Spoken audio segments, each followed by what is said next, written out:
ਮੈਂ ਕੰਮ ਤਾਂ ਹੈਗਾ ਨਾ ਨਾਲੇ ਫੇਰ ਹੁਕਮ ਹੋਏ ਆਦਾ ਹੁਕਮ ਹੋਏ ਕੀ ਕੰਮ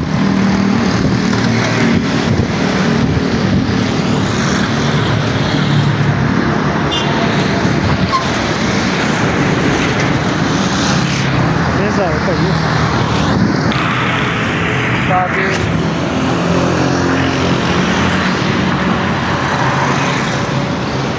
ਯਾਰ ਇੱਕ ਦੋਸਤ ਦਾ ਕੋਈ ਹਿਸਾਬ ਕਿਤਾਬ ਨਹੀਂ ਮੇਰਾ ਨਾ ਮੈਂ ਕੀਤਾ ਹੈ ਤੱਕ ਹੁਣ ਮੈਂ ਫੋਨ ਪਹਿਲੇ ਦਿਨ ਤੋਂ ਮੈਨੂੰ ਵੀਜ਼ਾ ਆਇਆ ਭਾਈ ਉਹਨਾਂ ਗਿਆ ਮੈਂ ਹਾਂ ਵੀਜ਼ਾ ਆ ਗਿਆ ਨੂੰ ਨਹੀਂ ਪੈਸੇ ਚਾਹੀਦੇ ਮੈਨੂੰ ਯਾਦ ਆਇਆ ਉਹਨੇ ਪੈਸੇ ਲੈ ਲਏ 50,000 ਰੁਪਇਆ ਲਿਆ ਮੈਂ ਚਲੋ ਕੋਈ ਗੱਲ ਨਹੀਂ ਖਾਤਾ ਬਣਾ ਲਾ ਕੇ ਲਿਆ ਮੈਂ ਬਾਬਾ ਹੈ ਕਿੰਨੇ ਨਾ ਕੋਲ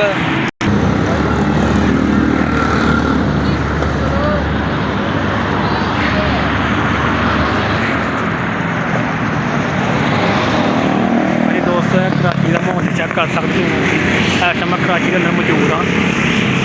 चेक करो कराची वीडियो कितों वे रहे मैंने दसियो वीडियो कैसी लगी है कराची हाँ आखिर शाह आ गई है कितने में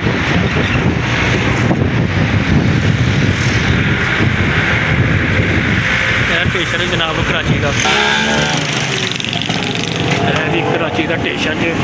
स्टेशन ला रही है इतने आ गया स्टेशन चौंक स्टेशन ना जाकर ना कर ट्रेन बननी है क्या फायदा जा रहे हैं स्टेशन चेक कर सकते स्टेशन चौंक आ रहा